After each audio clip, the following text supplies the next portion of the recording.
माँ जी कल देवर जी की शादी है, अब तो मुझे मेरी होने वाली देवरानी दिखा दो। बहू कल जब तेरी देवरानी आ जाएगी तो उसे सामने से देख लेना। अभी नदी किनारे से थोड़ी मिट्टी और एक मटके में पानी लेकर आ जा, कुछ रस्म पूरी करनी है। क्योंकि पूजा गरीब घर से थी और विनोद ने शांति के खिलाफ जाकर अपने बड़े बेटे रवि और पूजा की शादी करवाई थी, इसीलिए शांति पूजा को थोड़ा कम पसंद करती है। और वहीं शांति अपनी छोटी बहू को काफी पसंद करती है क्योंकि वह अमीर घर से थी। अब शांति के बोलने पर पूजा नदी में जाती है।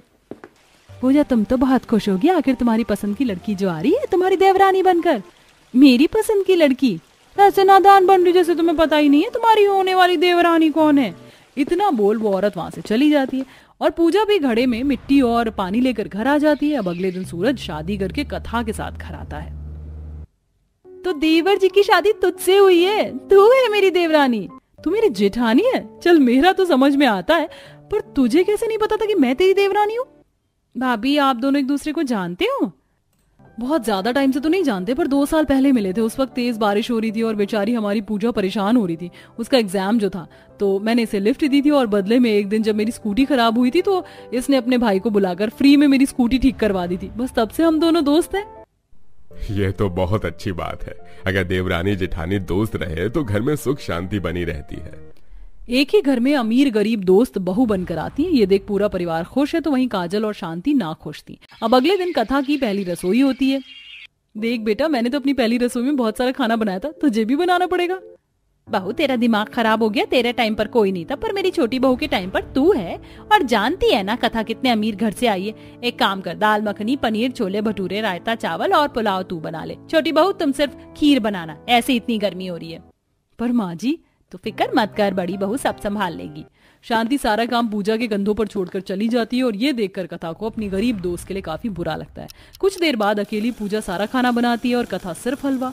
तो वहीं जब पूरा परिवार खाना खाता है तो सब कथा की तारीफ करते हैं। कथा, तुम्हारे खाने का स्वाद बिल्कुल पूजा के खाने की तरह है। मुझे तो मजा ही आ गया अपनी बीवी के हाथों का खाना खाकर। भाभी आज आपने साबित कर दिया कि अमीर घर के लोग की पसंद गरीबों से बहुत हटकर होती है। काजल सोच समझ कर बोला करो। विनोद के डांटने पर काजल चुप हो जाती है। इसी तरह कुछ दिन बीत जाते हैं और एक दिन, माँ टंकी का पानी कितना गर्म हो रहा है। आज मेरी दोपहर की मीटिंग है, इसलिए सुबह ऑफिस नहीं गया। किसी से बोलो ना नदी से पानी लेकर आ जाए। सूरज तुम्हारे सच में बहुत नाटक है। रुको मैं अभी नदी से पानी लेकर आती हूँ। अरे बहू अभी तेरी शादी को 1 महीना भी नहीं हुआ और तू घर से बाहर जाएगी। तू यहीं रुक, बड़ी बहू नदी से पानी लाकर सभी बाथरूम में पानी भरकर रख देगी। शांति ये काम भी पूजा को करने को कहती है। ये देख एक बार फिर कथा को अपनी दोस्त के लिए काफी बुरा लगता है और पूजा चुपचाप अपनी सास की बात मान लेती है। अब पूजा कुछ मटके लेकर नदी पर जाती है और नदी से पानी भरती है। पूजा तू गरीब घर से है और मैं अमीर घर से, क्या इसीलिए हम दोनों के बीच इतना भेदभाव हो रहा है? नदी पास में ही है पर फिर भी माँ जी ने मुझे जाने नहीं दिया और तुझसे पूरे घर की बाल्टी और मटका भरने को कह दिया। तू बहुत थक गई होगी ना। अरे कोई नहीं, मैं कोई कुएं से पानी थोड़े ना लेकर आ रही हूँ जो थक जाऊंगी। घर के बाहर ही तो नदी है, तू आराम से बैठ, मैं सब संभाल लूंगी।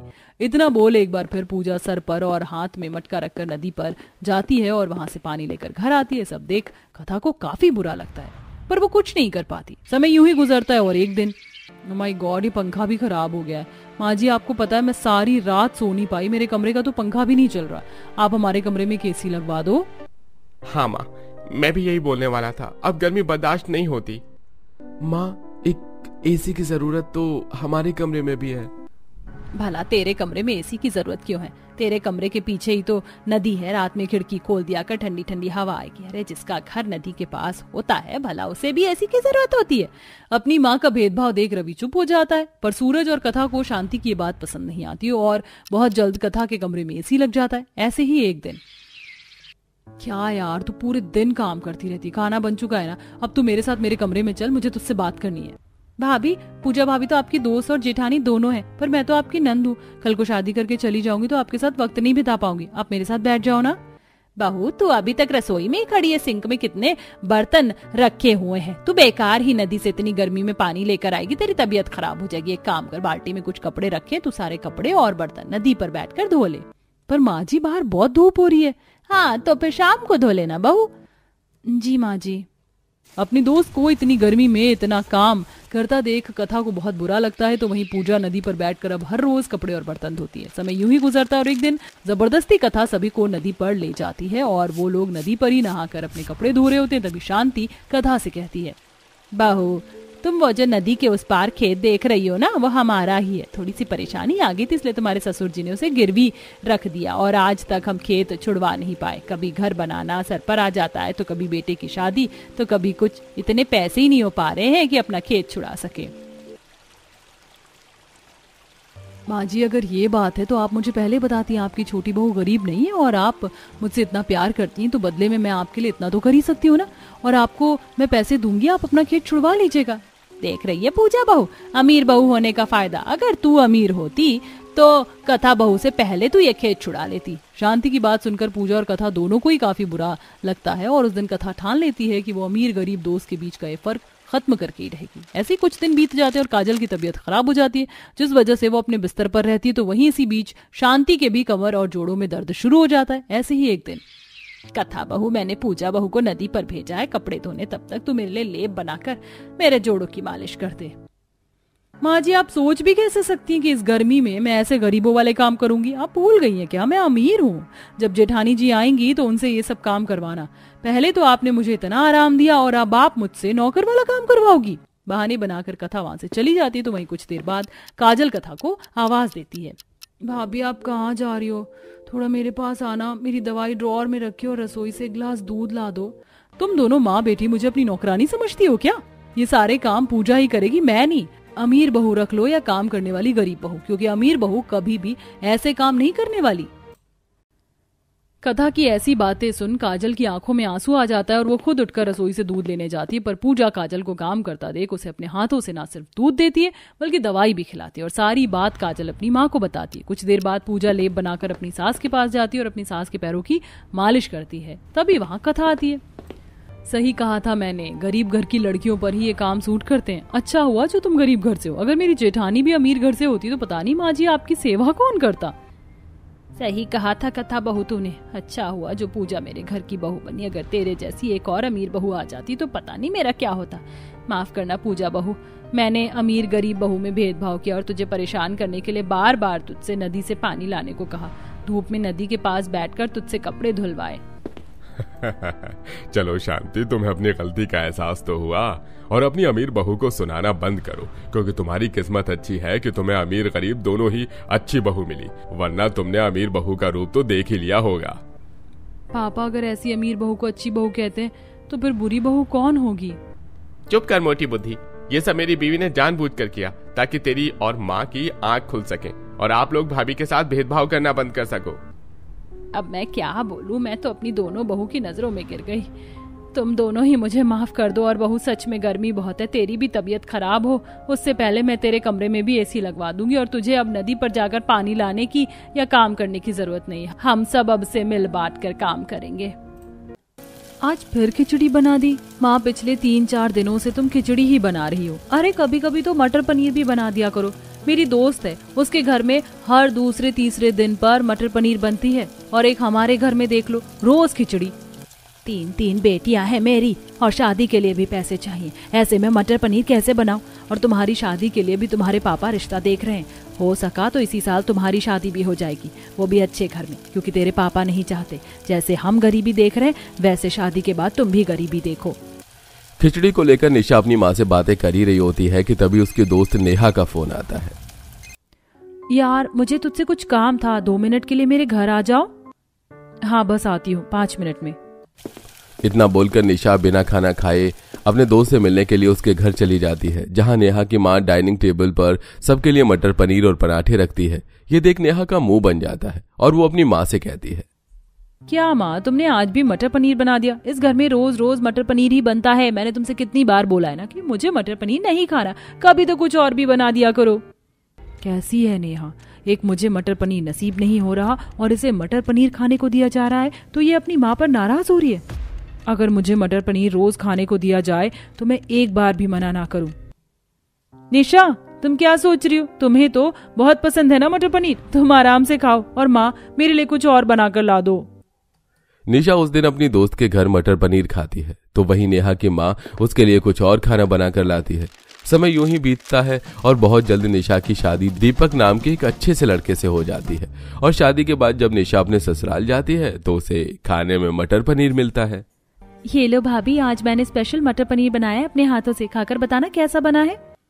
माँ सही कहती थी, पापा ने मेरी शादी बहुत अच्छे घर में कराई है। मेरे ससुराल में आते ही मुझे मटर पनीर खाने को मिल गया, अब और क्या चाहिए। अपने सामने मटर पनीर देखकर निशा बहुत खुश होती है और इसी तरह देखते ही देखते रात हो जाती है। 2 टाइम निशा ने पहले ही मटर पनीर खाया था और रात में भी जब उसे मटर पनीर खाने को मिलता है तो निशा खुद से कहती है, मुझे वैसे पनीर इतनी पसंद तो नहीं, पर पनीर का कॉम्बिनेशन मटर के साथ लाजवाब होता है।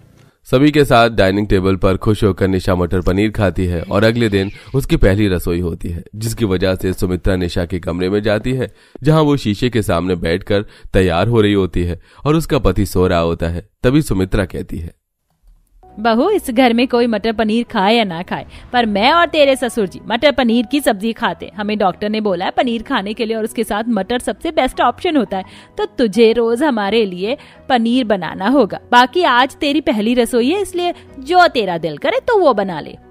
कोई बात नहीं माँ जी, मटर पनीर खाना तो अच्छा ही होता है और डॉक्टर ने बोला है तो इसमें मुझे क्या हर्ज होगा। तो आप लोगों के लिए क्या, हम सबके लिए आज मटर पनीर की सब्जी और खीर पूरी बना ही देती हूँ।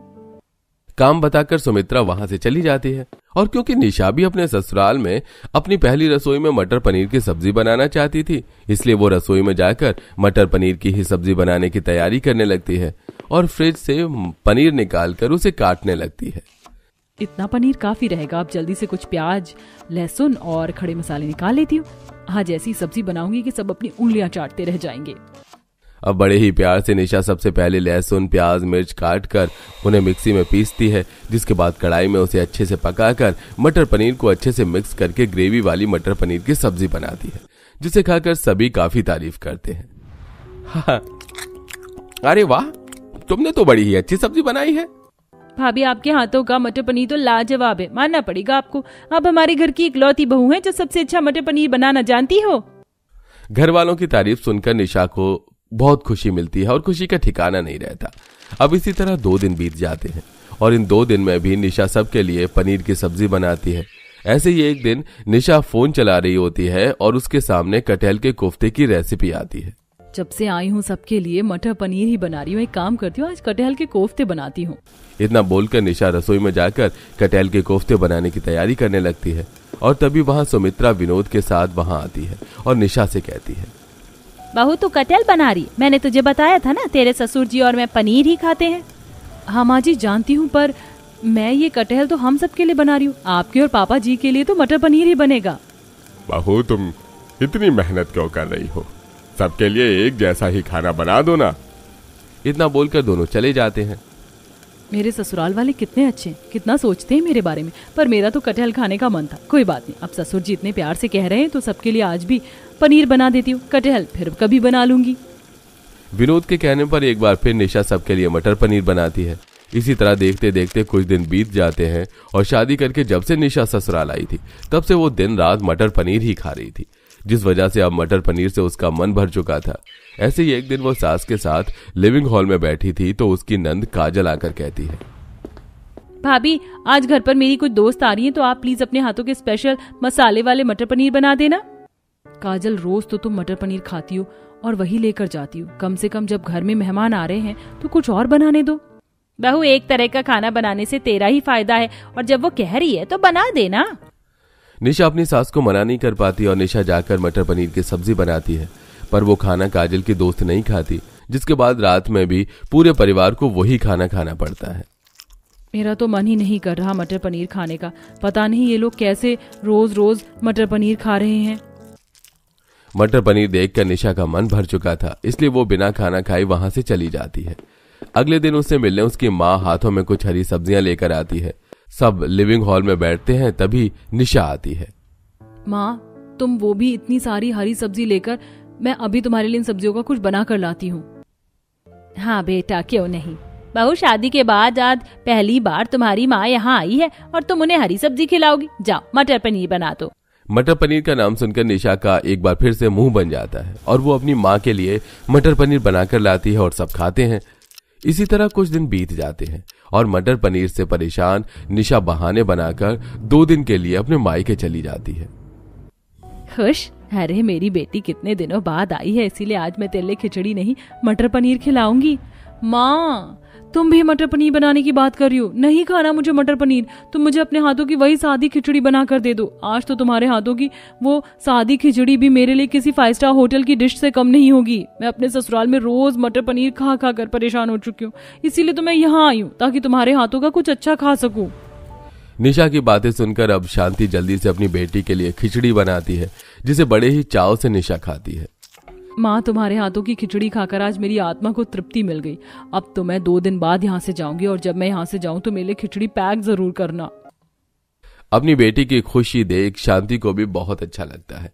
इसी तरह 2 दिन बीत जाते हैं और जब निशा के जाने का समय आता है तो वो अपनी माँ से थोड़ी सी खिचड़ी बनवाकर अपने ससुराल ले जाती है। खाने का वक्त होता है तो जहाँ पूरा परिवार मटर पनीर खा रहा होता है तो वहीं निशा अपनी माँ की बनाई हुई खिचड़ी खा रही होती है। भाभी, सामने मटर पनीर रखी है और आप हैं कि खिचड़ी खा रही हैं? और क्या करेगी बेचारी, मेरी तरह मटर पनीर खा खा कर परेशान हो गई है। माँ, जब बनाने वाले को दिक्कत नहीं तो आपको क्या ही दिक्कत है। अब तो मैं भी परेशान हो गया हूँ रोज मटर पनीर खा खा कर। अब तो मेरे दोस्त भी मजाक बनाने लगे हैं। अरे चुप कर तू, जो खाना बनता है उससे पूछ कर, बेचारी वो कितनी परेशान हो जाएगी अगर सबके लिए अलग तरह का खाना बनाएगी तो। सुमित्रा की बात सुनकर दीपक चुप हो जाता है और एक दिन जब सुमित्रा किसी काम से अपनी बहू के कमरे में जाती है तो वो निशा को फोन पर अपनी दोस्त से बात करते हुए देखती है। आज समझ में आ रहा है नेहा मुझे कि तू क्यों मटर पनीर देखकर इतनी बौखला सी जाती थी। यही हाल मेरा है। अब तो मुझे मटर पनीर में से बदबू आने लगी है। तू नहीं जानती, पर मैं मुंह पर कपड़ा बांधकर सबके लिए मटर पनीर बनाती हूँ। मेरे पति ने भी माँ जी से कहा, पर उन्हें तो कोई फर्क ही नहीं पड़ रहा। उन्हें ये दिख रहा है कि मुझे सबके लिए अलग अलग खाना बनाना पड़ेगा, पर उन्हें ये नजर नहीं आ रहा है कि उनके मटर पनीर के चलते मैं भूखी सो रही हूँ। निशा के कमरे के बाहर खड़े विनोद और सुमित्रा अपनी बहू की सारी बातें सुन लेते हैं और शाम को जब निशा रसोई में जाकर मुंह पर कपड़ा बांधकर पनीर काट रही होती है तो वहां विनोद और सुमित्रा आते हैं। बहू, अगर तुझे अब मटर पनीर की महक बर्दाश्त नहीं हो रही तो तू रहने दे। हम दोनों बुढ़े बुढ़िया कच्चा पनीर भी खा सकते हैं। तुम रोज अलग अलग तरह का खाना बनाना शुरू कर दो। हाँ बहू, हमें समझना चाहिए था। रोज पनीर खाना हम दोनों बुढ़े बुढ़िया की मजबूरी है, पर हमारी वजह से तुम भी एक तरह का खाना खाओ ये जरूरी नहीं। मैं समझ सकती हूँ तुम्हारा मन भर चुका होगा, इसलिए हम कभी कभी ही बनाया करेंगे मटर पनीर। उस दिन अपने सास ससुर की ऐसी बातें सुनकर निशा बहुत खुश होती है और सभी के लिए कुछ हरी सब्जियां बनाती है जिसे पूरा परिवार खुश होकर खाता है और अब उनके घर बस कभी कभी मटर पनीर बनता है।